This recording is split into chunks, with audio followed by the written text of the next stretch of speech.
ఒక్కరు కాదు, ఇద్దరు కాదు, పదుల సంఖ్యలో అయితే ఎన్కౌంటర్లు లేదా లొంగుబాట్లు వరుసగా జరుగుతున్నటువంటి ఘటనలు మనకు తెలుసు. అదే మావోయిస్టు సిద్ధాంతాన్ని నమ్మి కుటుంబ సభ్యుల్ని కాదనుకొని ఉన్న ఊరిని కన్నవారిని సైతం త్యజించి త్యాగం చేసినటువంటి వారు ఎంతోమంది ఉన్నారు. వారి దృష్టిలో అది త్యాగమే కావచ్చు. సమాజ స్థాపన కోసం అంటూ అడవి బాట పట్టినటువంటి వాళ్ళు ఒక్కొక్కరుగా లొంగుబాటుకు సిద్ధమైనటువంటి పరిస్థితులు మారాయి. మీరు మారాల్సిందే, మనము మారాల్సిందే అంటూ మావోయిస్ట్ అగ్రనేత మల్లోజుల సైతం ఈ మధ్యకాలంలో పిలుపునివ్వడం జరిగింది. కొంతమంది అగ్రనేతలు, సెంట్రల్ కమిటీ మెంబర్లు ఎన్కౌంటర్లో మృతి చెందారు, మరికొంతమంది లొంగుబాట పట్టారు. ఈ మధ్యలోనే తిప్పిరి తిరుపతి అలియాస్ దేవ్జీ ప్రధానంగా ఈ పేరు వినబడుతుంది. ఆయన జగిత్యాల జిల్లా కోరుట్లకు చెందినటువంటి వ్యక్తి.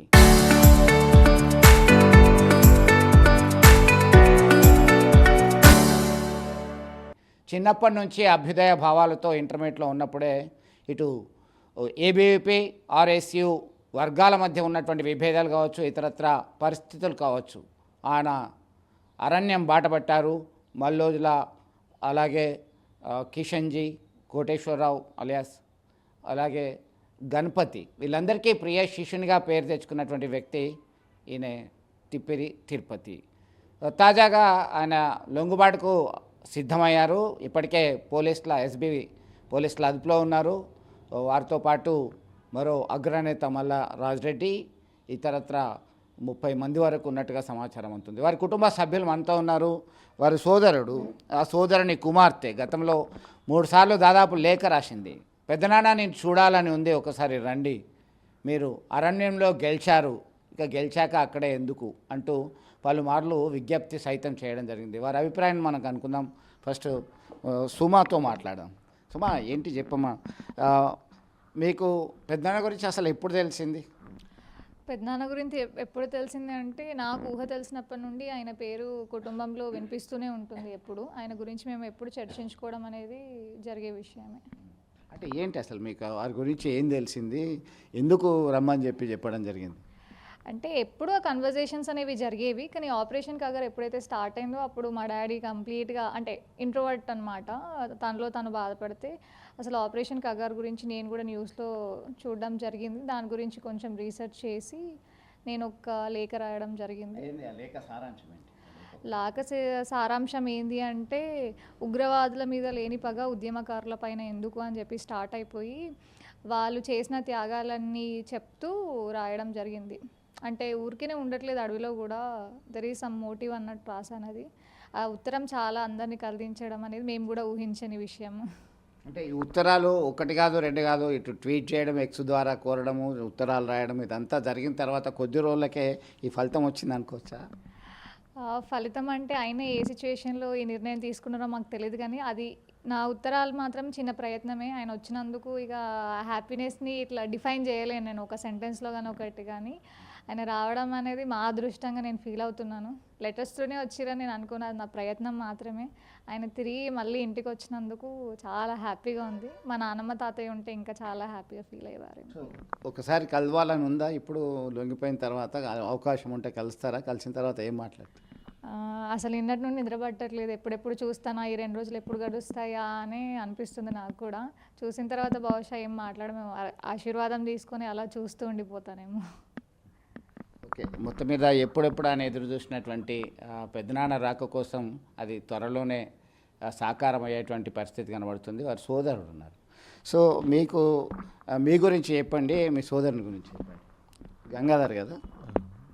నా పేరు తిప్పిరి గంగాధర్. మా అన్నయ్య తిప్పిరి తిరుపతి అలియాస్ దేవ్జీ. తను చదివే లోకంగా ఉంటుండే, చాలా సిన్సియర్ వ్యక్తి. తన కోసం మేము నిరంతరం ఎప్పుడు మా కుటుంబంలో చర్చిస్తుండే వాళ్ళము. తను 43 సంవత్సరాల మా రావాలనే ఆకాంక్ష, మా కోరిక నెరవేరబోతున్నందుకు చాలా సంతోషంగా ఉంది. అంటే చిన్నప్పుడు మీతోనేమన్నా షేర్ చేసుకునేవారా ఈ విప్లవ భావాలు? ఇదంతా కూడా ఉమ్మడి కరీంనగర్ జిల్లా అంతా కూడా నక్సలిజం అంటే ఒక తిరుగుబాటు తత్వం అనేది రక్తంలోనే ఉంది. అప్పుడు వెళ్ళేటప్పుడు మీతోనే మనం చెప్పిండ్రా ఏంటి అసలు? మీరు ఏ క్లాస్లో ఉన్నారు? వారు వెళ్ళినప్పుడు మీ అన్నయ్య ఏ క్లాస్లో ఉన్నారు? తను డిగ్రీ ఫస్ట్ ఇయర్లో తను ఉన్నాడు. అయితే ఇంటర్లో ఉన్నప్పుడు కూడా మాతోని, మా కుటుంబంతో కానీ ఎప్పుడు విప్లవ రాజకీయాలు కానీ ఇటువంటి ఏమి మాతో మాట్లాడకపోతుండే. ఎప్పుడు చదివే లోకంగా తన ఉంటుండే. ఏం చదువుకున్నారు అసలు, ఎక్కడ చదువుకున్నారు? తను ప్రాథమిక పాఠశాల అర్జనవాడ, దాని తర్వాత ప్రభుత్వ జూనియర్ కళాశాలలో ఇంటర్ చేసిండు. డిగ్రీ ఏమో ఎస్ఆర్ఆర్ కరీంనగర్లో జాయిన్ అయ్యాడు.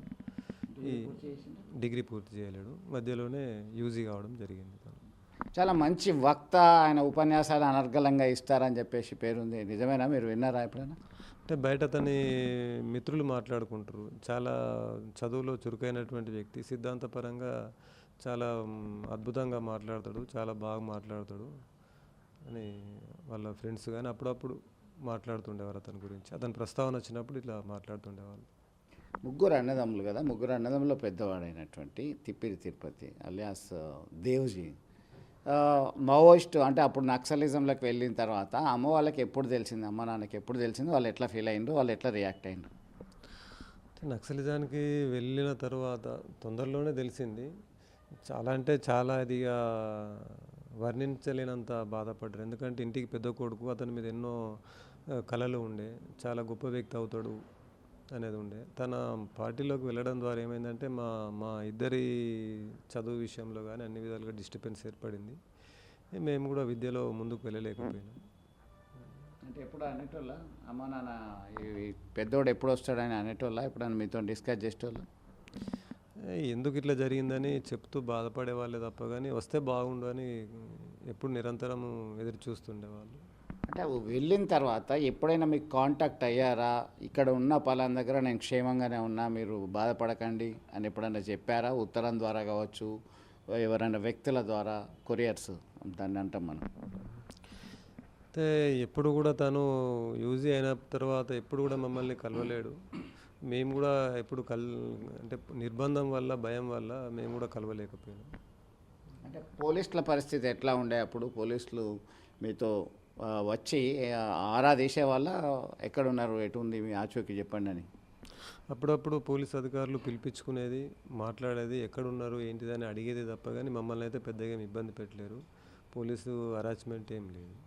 అంటే ఇప్పుడు ఎట్లా ఫీల్ అవుతున్నారు? వరుస క్రమంలో గత సంవత్సర కాలం నుంచి ఘటనలు జరుగుతున్నటువంటి నేపథ్యంలో ఇప్పుడు మీ సోదరుడు లొంగిపోయారు అనేటువంటి విషయం ఆల్రెడీ మీ నోటీస్లో ఉంది.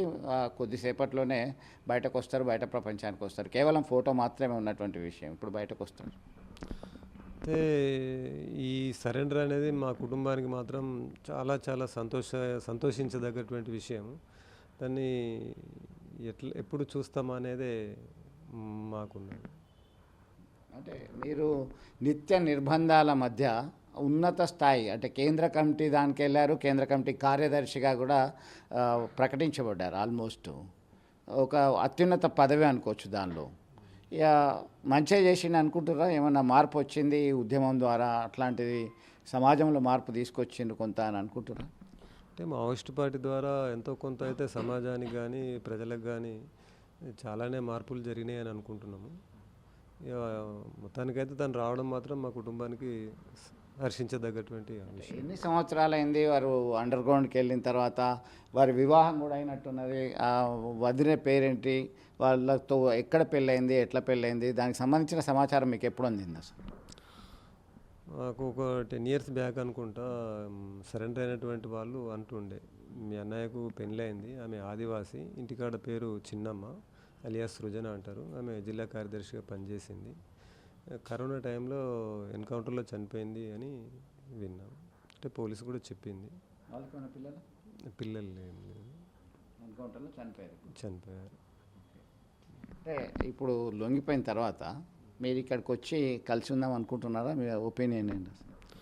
మా అన్నయ్య మాతో కలిసి ప్రశాంత జీవితం గడిపితే బాగుండు అని మేమైతే, మా కుటుంబం అయితే కోరుకుంటుంది. మాతోనే ఉండాలని మేము కోరుకుంటున్నాం. మీరు ఏం మెసేజ్ ఇస్తారు అన్నయ్యకి? అన్నయ్య ఇదే మెసేజ్, మాతోనే ఉండాలి, మాతో ప్రశాంత జీవితం గడపాలనే మా కోరిక.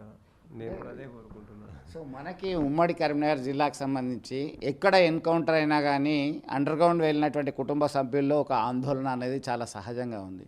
అందులో మీ వాళ్ళు ఎవరైనా ఉన్నారా, ఏమైనా జరిగిందా అనేటువంటి ఆందోళన మీకు ఉండేనా? అంటే అంటే అది చాలా కలిచివేసేది. ఈ ఎన్కౌంటర్ జరిగినప్పుడల్లా మాకు తెలియని ఒక భయం, ఆందోళన ఉంటుండే. అందులో ఈ కగారు స్టార్ట్ అయినప్పటి నుంచి అయితే వాస్తవానికి మాకు నిద్ర పట్టని రోజులు ఎన్నో ఉన్నాయి. సో గతంలో అనేక సంఘటనలు జరిగినప్పుడు సైతం ఆరా తీశారా? మీరు ఛత్తీస్గఢ్ లాంటి ఆ ప్రదేశంలో ఉన్నారు, లేదా గడ్చిరోలి లాంటి ప్రదేశంలో ఉన్నారు అంటే మీరు వెళ్ళే ప్రయత్నం చేశారా? కాంటాక్ట్ అయ్యే ప్రయత్నం చేశారా? అంటే అటువంటి ప్రయత్నం అయితే ఈ పోలీస్ నిర్బంధం అనేది కొద్దిగా ఈ భయాందోళన వల్ల ప్రయత్నం చేయలే. ఒకవేళ చేసినా అని కూడా కొందరు ఏమనేదంటే అతను చాలా పెద్ద స్థాయి కాబట్టి మీరు కలవలేరు, అతను అనుకుంటేనే తప్ప కానీ కలుసుడు అనేది సాధ్యమయ్యే పని కాదు అని మాట్లాడేది. ఇప్పుడు ఎట్లా మెసేజ్ మీరు కలిసి ఉందామని అనుకుంటున్నారు, చాలా హ్యాపీగా ఉన్నటువంటి పరిస్థితి, ఇంకా ఆల్మోస్ట్ ఒక ఉద్యమము ఒక లక్ష్యంతో ముందుకెళ్ళినటువంటి పరిస్థితి, అది ఫుల్ఫిల్ చేశారని అనుకుంటున్నారు? ఇక తన శక్తి మేరకు తనైతే ప్రజల కోసం పనిచేసిండనే మేము భావిస్తున్నాము. ఇక అనివార్య కారణాలు, పరిస్థితులు కావచ్చు, ప్రస్తుతం ఉన్నటువంటి సిచ్యువేషన్ దాని వల్ల మొత్తానికైతే సరెండర్ అనేది అయితే మేము ఆనందంగా భావిస్తున్నాం. అతను రావడం అనేది మాకైతే చాలా హ్యాపీగా ఉంది. అంటే ఎప్పుడు కలుద్దాం అనుకుంటున్నారో, ఏమన్నా కలవడానికి మేము సిద్ధంగా ఉన్నామని చెప్పి ఏమైనా మెసేజ్ ఇచ్చిందా? ఎవరి ద్వారానైనా ప్రయత్నం చేస్తున్నారా? అంటే కలవాలనేది బలంగా అనుకుంటున్నాము. మరి రేపు ఎల్లుండో మాకు డిపార్ట్మెంట్ నుండి పిలుపు వస్తుందని ఎదురు చూస్తున్నాం. మొత్తం మీద operation Kagar, operation green hunt, Abujhmarh అటవీ ప్రాంతాన్ని అంతా జల్లడి పట్టారు. దండకార్యాన్ని అంతా కూడా పోలీస్ బలగాలు, మిలిటరీ బలగాలు అంతా కూడా అడుగడుగున గాలింపు చర్యలు చేపట్టాయి. మార్చి 31 లోపు మావోయిస్టు రహిత దేశంగా ఉండాలనే లక్ష్యంతో ఇప్పుడు ప్రస్తుతం సైతం ఆపరేషన్ కగార్లో భాగంగా ఆపరేషన్ కర్రెగుట్ట హిల్ 2 కూడా నడుస్తున్నది. దీనిలో ఎన్కౌంటర్లు జరుగుతూనే ఉన్నాయి. మనతో మాట్లాడడానికి స్థానికులు ఉన్నారు, వీరి కుటుంబానికి సన్నిహిత సంబంధాలు ఉన్నటువంటి వ్యక్తి ఉన్నారు. మీ పేరేంటి అసలు? వీళ్ళకి మీకు ఉన్న అటాచ్మెంట్ ఏంటి అసలు? నా పేరు బెజ్జర ఆంజనేయులు. ఏం చేస్తారు మీరు? నేను గోల్డ్ స్మిత్. ఇతను నా క్లాస్మేట్ చిన్నప్పటి నుండి, గంగాధర్. ఇక మాకు అలా కుటుంబం నుంచి చిన్నప్పటి నుండి సన్నిహితంగానే ఉన్నాము. ఇలా ఇది ఒక సమస్య వచ్చింది. దీనికి ఈ పాప లెటర్ రాయడానికి ఇబ్బంది పడ్డప్పటికీ కొంచెం ప్రోత్సహించడం జరిగింది. అంటే మళ్ళా నిర్బంధం పోలీసు వల్ల ఏమైనా ప్రాబ్లం ఉంటుందా అని అంకుల్ చాలాసార్లు అడిగింది. ఏదైతే ఒకటి జరుగుతుందైతే జరుగుతుంది, ముందుకైతే వెళ్దాం అని ఆలోచనలో ఉన్నాం. ఇప్పుడు ఎట్లా అనిపిస్తున్నారు? లొంగిపోయినారు, క్షేమంగా ఉన్నారు, సేఫ్గా ఉన్నారని తెలిస్తేనే చాలా హ్యాపీగా ఉంటాం కదా. అలాంటిది లొంగిపోతారు, పోలీసుల అదుపులోనే ఉన్నారు, దెన్ మనం చూడడానికి అవకాశం ఉంటుంది. ఎట్లా ఉన్నది? ఇప్పుడు దేవుజీ రావడానికి ముఖ్య కారణం ఈ పాపనే, ఇదైతే నిజం. ఏమో చాలా హ్యాపీగా ఉన్నటువంటి పరిస్థితి. మీరు రాసినటువంటి లేఖలు ఒకసారి అది చదవరా ప్రేక్షకుల కొరకు? సో అనేక లేఖలు రాశారు. పెద్దనాన్న మీరు రండి, మిమ్మల్ని చూడాలని ఉంది అనేది ఒకటి, అరణ్యంలో మనం గెలిచాము ఇంకా అక్కడే ఎందుకు అనేటువంటి కోణంలో సైతం ఓ లేఖ రాసింది. పదే పదే ఎప్పుడెప్పుడా అని చెప్పి ఆసక్తి పెంచుకుంది. విద్యార్థి దశ నుంచి పెద్దనాన్న గురించి వినడమే తప్ప అసలు తెలీదు. మావోయిజం ఏంది, ఉగ్రవాదం ఏంది, దానికి దీనికి ఉన్న తేడా ఏంది, ఎందుకు వెళ్ళారు, అసలు అజ్ఞాతవాసం ఎందుకు వెళ్ళారు, నిత్య నిర్బంధాలేంటి, పోలీసు ఉక్కుపాదం మోపడం ఏంటి, వీరు సమసమాజ స్థాపన అంటే ఏంది, ఇవన్నీ కదిలించి వేశాయి. దాని తర్వాత ఈ మధ్య కాలంలోనే వరుసగా లేఖలు రాస్తూ తన పెద్దనాన్నని చూడాలనేటువంటి తాపత్రయాన్ని కనిపించింది వారి మాటలు. ఈ పాప రాసినటువంటి లెటరు పార్టీలో అప్పటికి మల్లోజుల కోటేశ్వరరావు గారిని, మల్లోజి వేణుగోపాల్ గారు కానీ, ఆశన్న కానీ అజ్ఞాత వీడి రాలేదు. ఈ పాప రాసినటువంటి లెటరు సీసీలో చర్చలు జరిగినాయి. ఈ పాప రాసినటువంటి లెటర్ను అప్పుడు వేణుగోపాలరావు గారు ఫోక్ పర్సన్ ఉండే పార్టీకి. ఈ వీడియోని దేవుజీ గారికి పంపించినట్టు మాకు వేణుగోపాలరావు గారు సమాచారం ఉంది. ఏమో ఎట్లా ఉంది? ఏం చదువుకున్నావమ్మా సుమా? ఏంటి అసలు నీ గురించి చెప్పు, ఏంటి అసలు? నేను కంప్యూటర్ సైన్స్ ఇంజనీర్ అండి. బీటెక్ అయిపోయింది రీసెంట్గానే, 2025 పాస్డ్ అవుట్. ఇంకా అదనంగా చదువుకోవాలి అని అనుకుంటున్నాను హయ్యర్ స్టడీస్కి. ఇప్పుడైతే ఒక చారిటబుల్ ట్రస్ట్కి ఇన్ఛార్జ్గా వర్క్ చేస్తున్నాను.